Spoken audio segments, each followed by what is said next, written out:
What's good, guys? This is your boy, I Got That Juice. And we are back with another video, my guys. So guess what? Found me some more. Wait. Before I go there, got a service announcement. I apologize if I've been saying these mangas wrong. I'm thinking all of it that I've been reacting to is fan manga,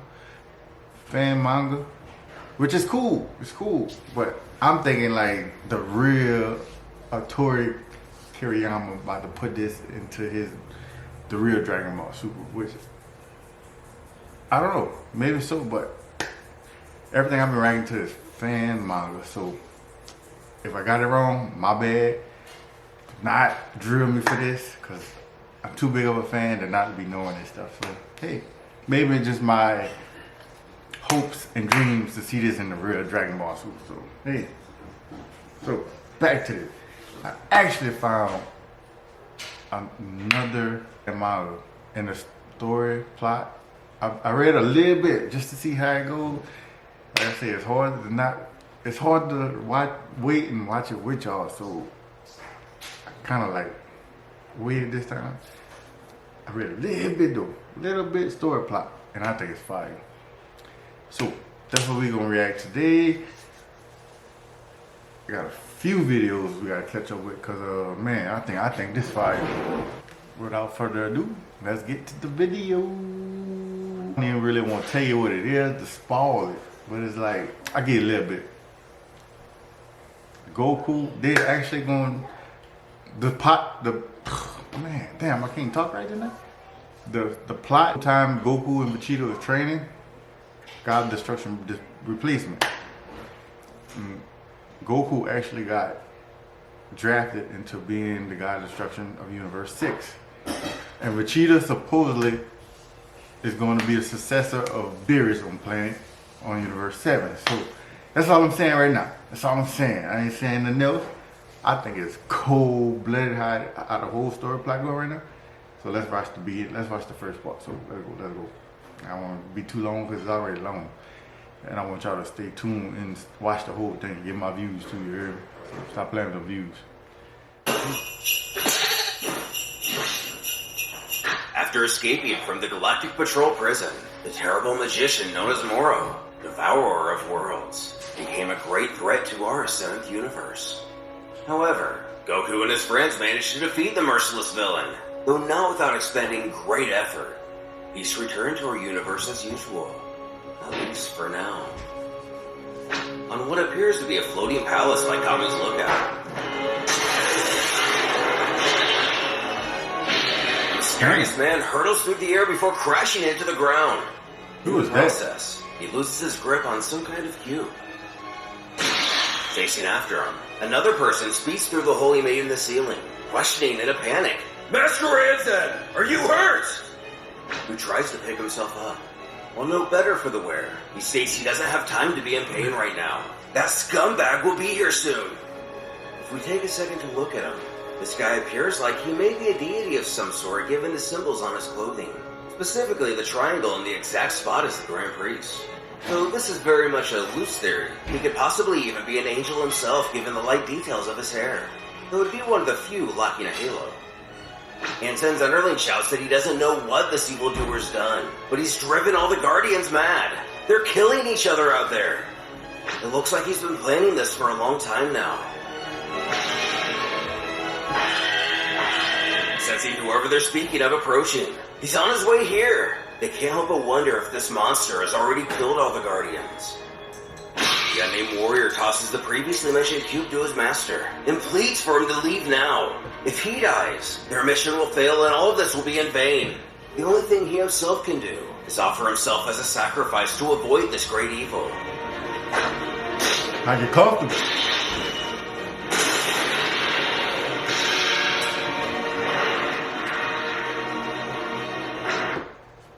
Oh, don't start, bro.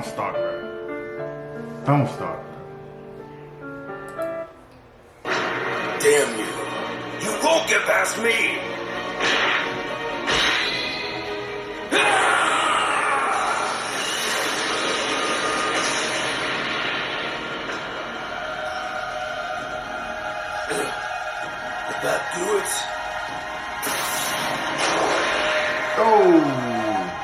was that? Right to his chest. Look like the alien popping off.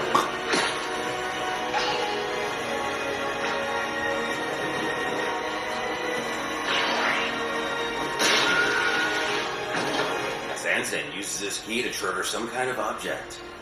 He figures if he can get this door closed, his pursuer won't be able to get in. The object in question must be some kind of luck that the beings in this realm use to compensate for their immense power. And no matter how strong his foe is, he won't be able to break through. Oh, he in the ring. Damn. But before the door can come to a shutter, Anson is hit from behind. The creature is able to dash in after him at the last moment. He wonders what he should do now.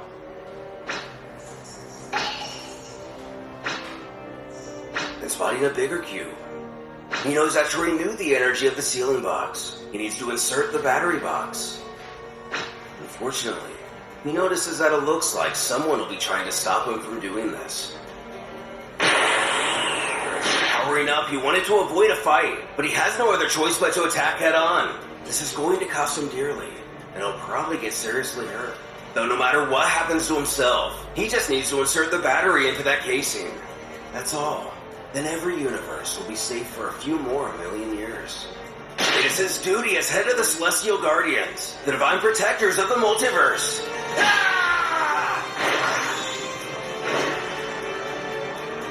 I got him?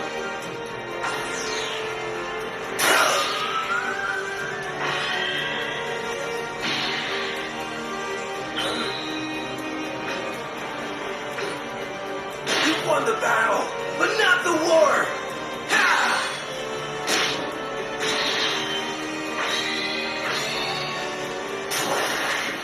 Damn.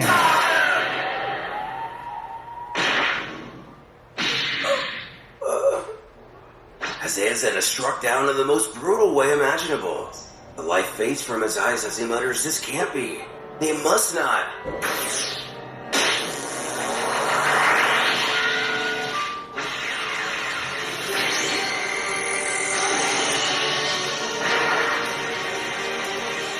Splits open before the larger cube opens and expels a mysterious energy.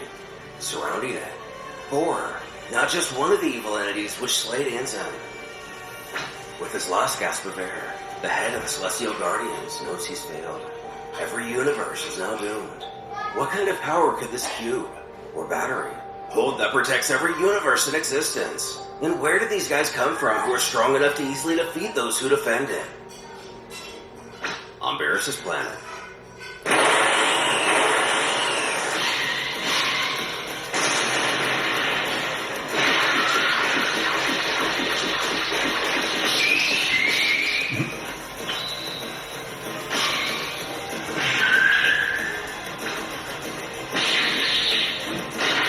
I'm too still going at it.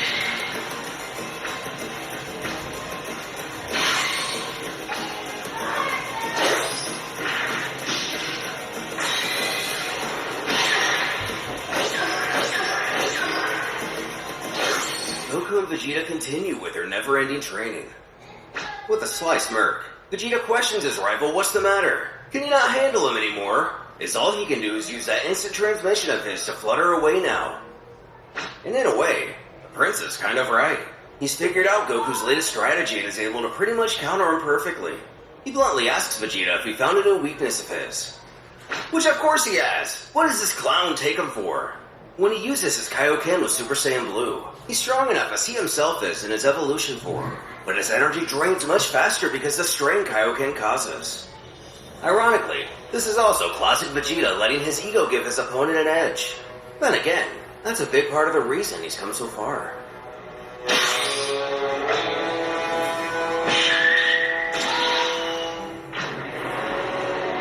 Launching Goku across the world. Whis makes a striking comment about the spar. Vegeta seems to be quickly mastering Super Saiyan Blue, and much easier than Goku. Getting a ring from his staff. The Grand Priest contacts him. Clearly an unexpected and potentially extreme circumstance. He inquires of his father what has provoked this most unanticipated communication. He explains he's calling for a meeting of all angels and gods. Whis must come to the Grand Palace immediately. Also, he needs to fetch those mortals, Son Goku and Vegeta, for this conference. But Goku and Vegeta, could he possibly tell him exactly what this meeting is about? As straightforward as ever, he declares it regards a termination announcement. How do you high paws? Give me some high paw. While we ourselves can only speculate what that means for now, Whis appears quite concerned. Get over here, Kakarot! Come get some more!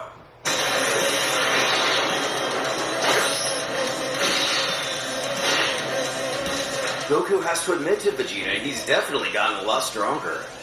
Who sneers for him to stop mocking him and use that ultra whatever for him already? This training is pointless if he's holding back. However, his Saiyan counterpart isn't too sure about that. After all, he gets a lot stronger and slippier using Ultra Instinct. He'll probably beat him up pretty easily and it won't be much fun. But how dare he babble such nonsense? Vegeta demands he transform this instant so he can wipe the floor with the stupid face of his. Trying to calm him down, Goku presses Vegeta there's no need to get so angry about it. If that's the way he wants it, no biggie. He can just use it then. A calm energy overtakes our hero.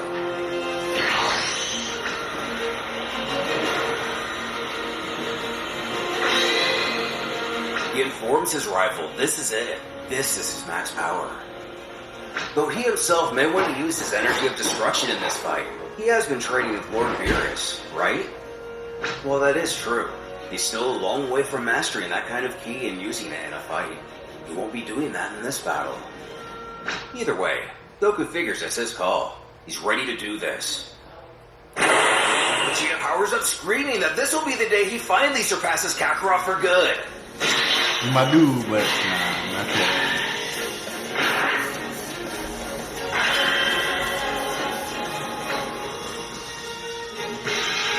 But that day may have to wait regardless of where either warrior stands.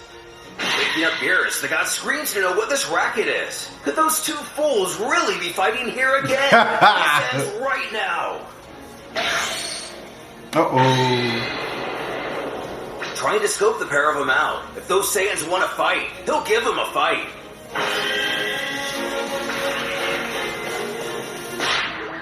Unfortunate for the prince. It appears the farmer does what he does best in planting a vegetable. Just as he predicted. Given that one's current state, the destroyer figures he'll leave him for later. Lucky not. Face to face.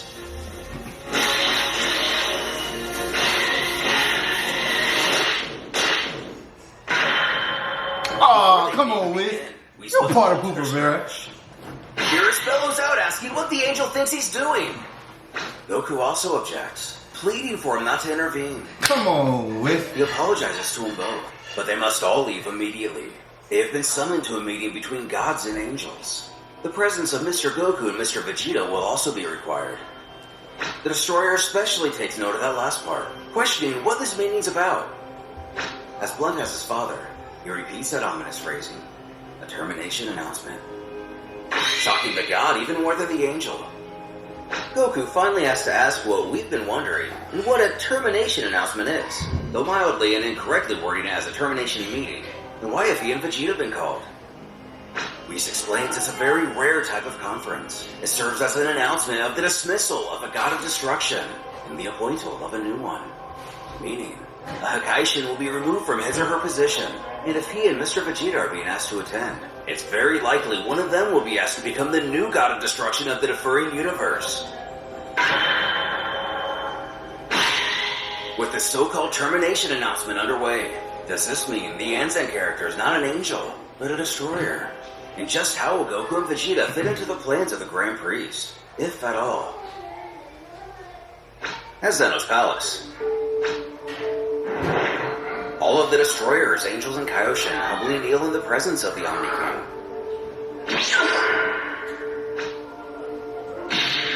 And then there's Goku. Of course, the Deitist duo couldn't care less about the lack of formality, and are simply happy to see him, greeting him simultaneously with only a millisecond delay between their voices. They tell him that he's arrived just in time. The Saiyan responds with a, "Yo, Zennies, how have you been?" Causing everyone around to shoot a gaze of death at our hero. As he can almost feel their stares, Goku begins to think that all these other guys might be a little upset with them. In between starting the Tournament of Power and now this, of course they're mad. Especially at Goku and VIDS. So he'd better just shut his mouth and try not to make things worse. What Vegeta may be referring to. And from what we learn in Chapter 28 of Dragon Ball Super, a long time ago, VIDS ruined a multi-universal hide-and-seek tournament by falling asleep. Since he was unable to be found and unable to respond to the Omni King's commands, the entire thing had to be cancelled. This sent Zeno into such a fury that all of existence could have been erased. So the other gods have held a grudge against Beerus ever since. Anyway, Beerus scowls at both of these fools to shut it. This is no time to talk. And Goku better get down on one knee this instant before he forces him to. The Nakaishin calls for the conference to begin, requesting only the candidates and their mentors to remain center stage.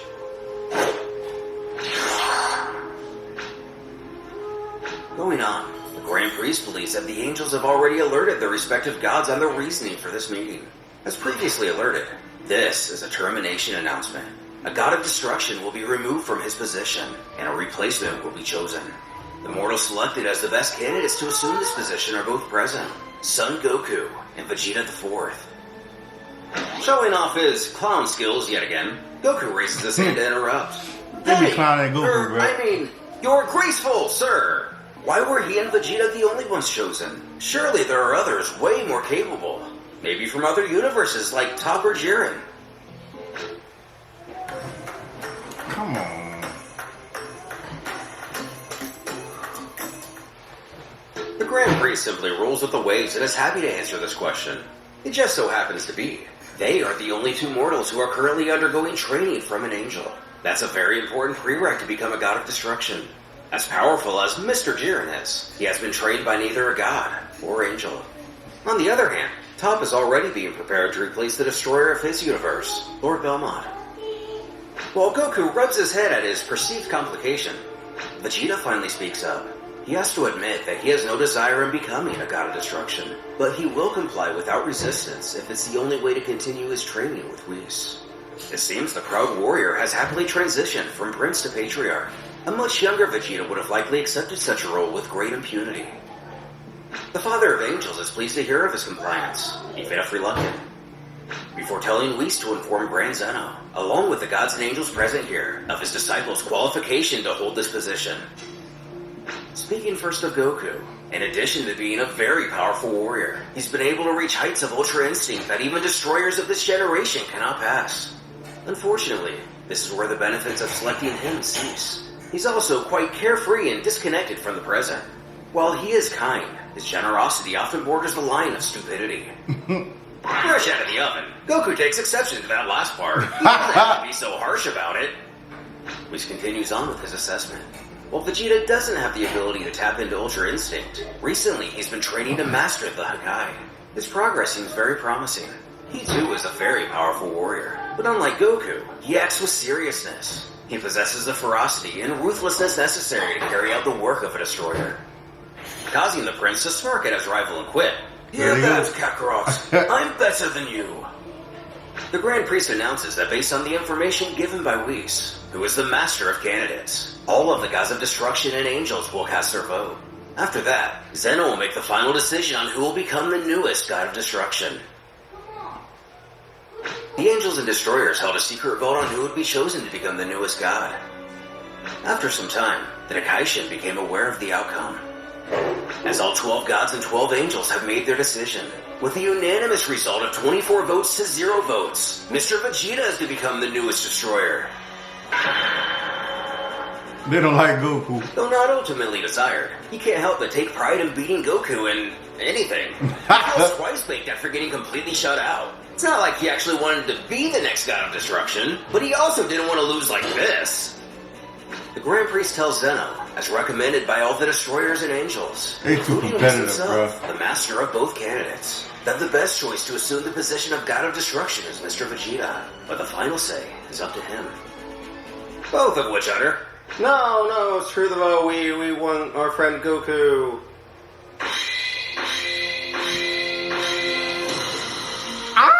That's crazy. Hussein himself mutters that he doesn't think he would make a very good god of destruction. He doesn't really like killing people or destroying things. Then Shinkan assures that the title itself may not suggest it, but being a destroyer entails much more than simply destroying. With time, he'll see.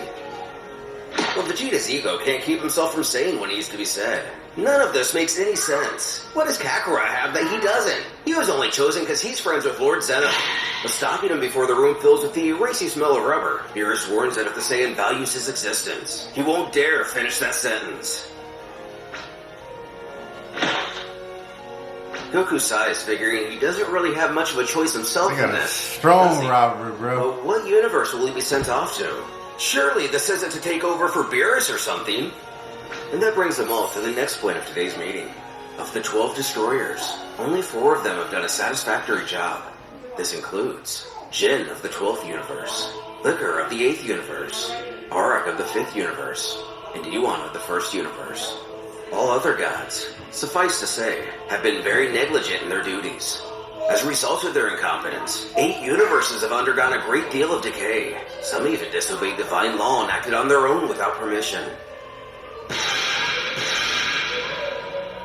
After long reflection, it's been decided that the god of destruction who will be expelled from his post will be the destroyer of the 6th universe, Champa.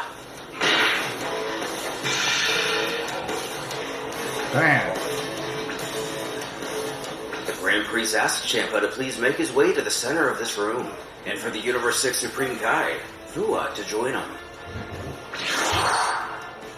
In addition to their universe presenting a very low mortal level, and demonstrating clear disregard for the functions which surround the title, the Lord in question left his territory and crossed over into the 7th universe without permission, merely for a selfish attempt to gather the Super Dragon Balls. Among others, it's because wrongdoings like this they've decided Champa is no longer fit to hold his position. Which is an interesting choice, that Shinkan's wording makes it out to be that it was he and a group of others that came to this conclusion, which would logically be Jin, Liquor, Arak, and Iwan since they were the only ones off limits from the start of this meeting. Ro just better be happy this didn't all regard specifically the Supreme Kais. Champa relents that he should have expected this. But what happens next? What will become of him now?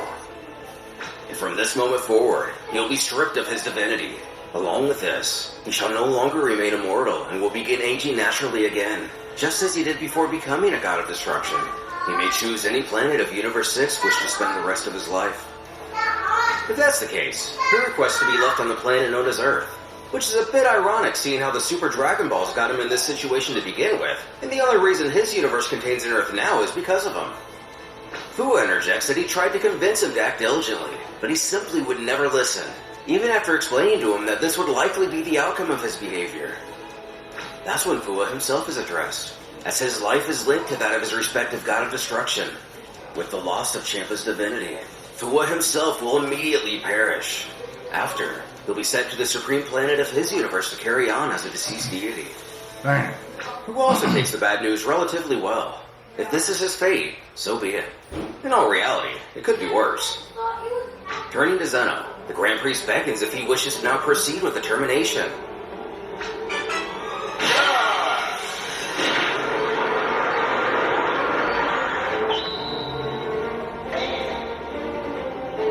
As the meeting concludes as quickly as it began, it's then requested that Bottoms escort Champa back to Universe 6 as a final courtesy. Approaching him, she decides to ham it up one last time and sobs. Oh, Lord Champa, this'll be our last trip together. How the sorrow overwhelms me. Sing him in there, boy. Causing Champa to scream for her to keep her lame performances to herself.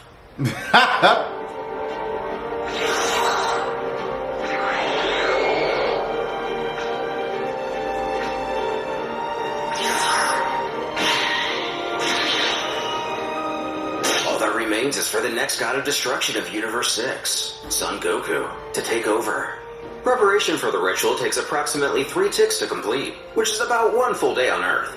So until then, everyone is dismissed.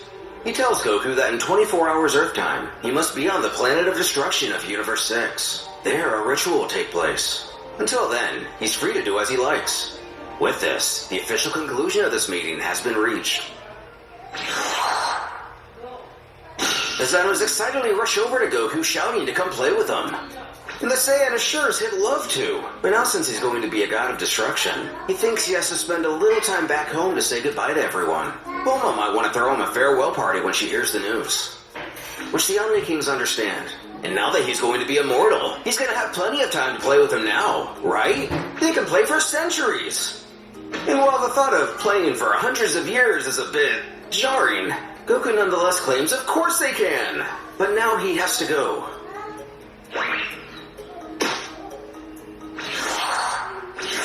Oh! At Capsule Corp. Come on, bro. All these ads. Dancing is everything. I don't Soccer care. is the best. Dragon Ball on. But her moderate to severe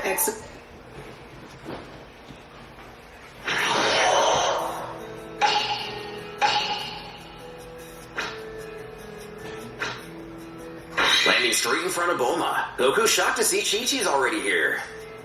The scientist is a bit confused by their arrival. They weren't even gone a week this time. Embarrassed and the Supreme Kai are here too? Don't tell her the Earth is in danger again. Mira smiles to inform that they have only come along to join in on Goku's going-away party. Surely there'll be lots to eat. But a going-away party? Going away to where? Hold on, guys. Chi-Chi's husband I don't want the time about to run out. I'm gonna redo it. tries to break the news the best he can. But as blunt as he is, he explains that he's been chosen to become the next god of destruction, so he has to go to another universe.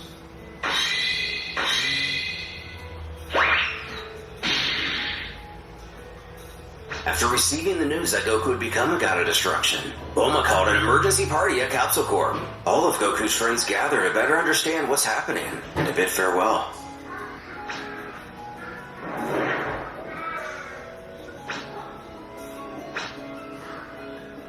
As the day winds down,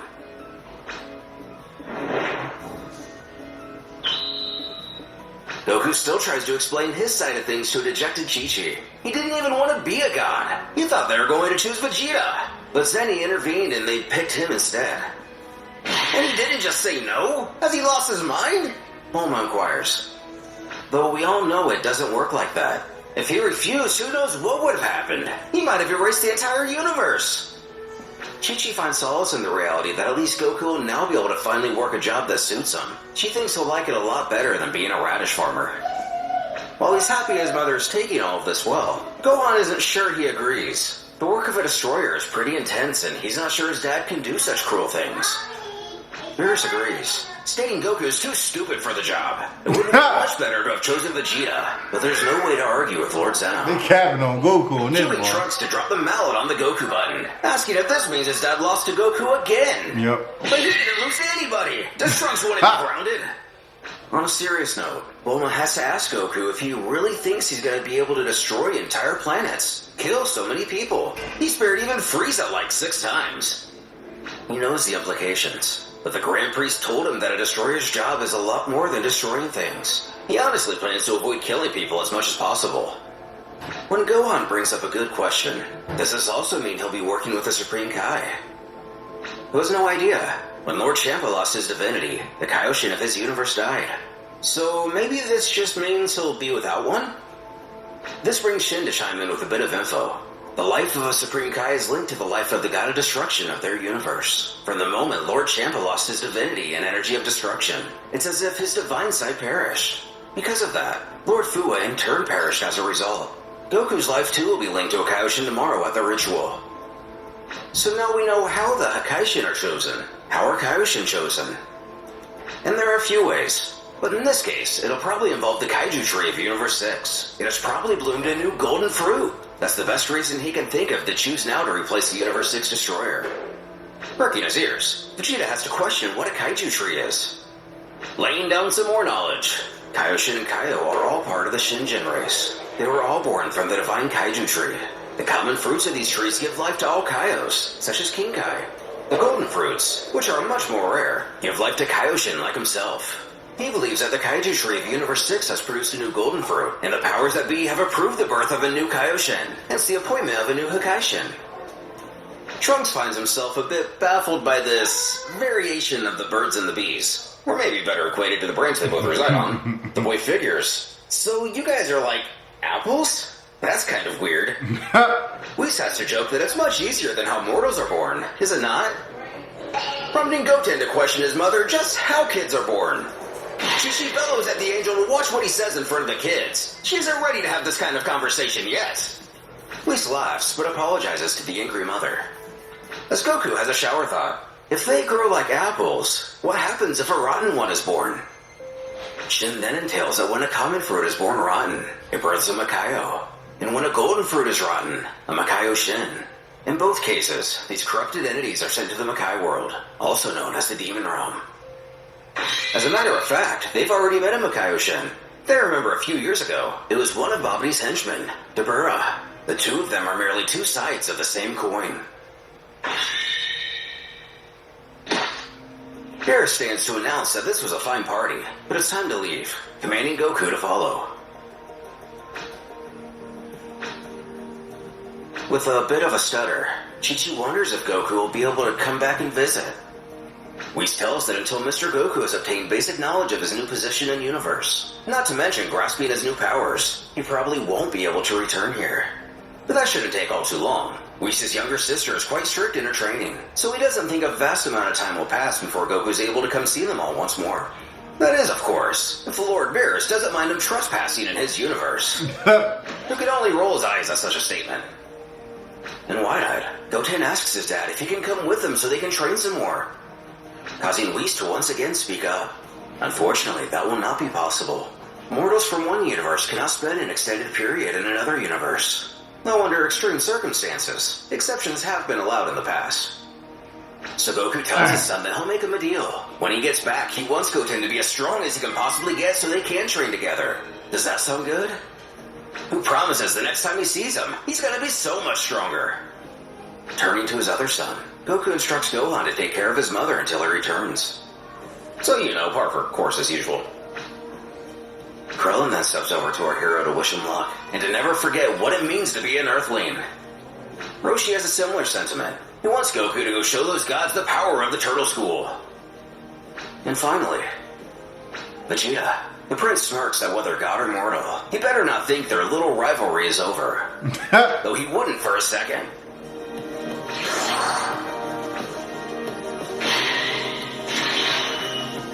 As Goku blasts off to his newest adventure, Bulma too wishes him luck. They'll be waiting for the day he returns.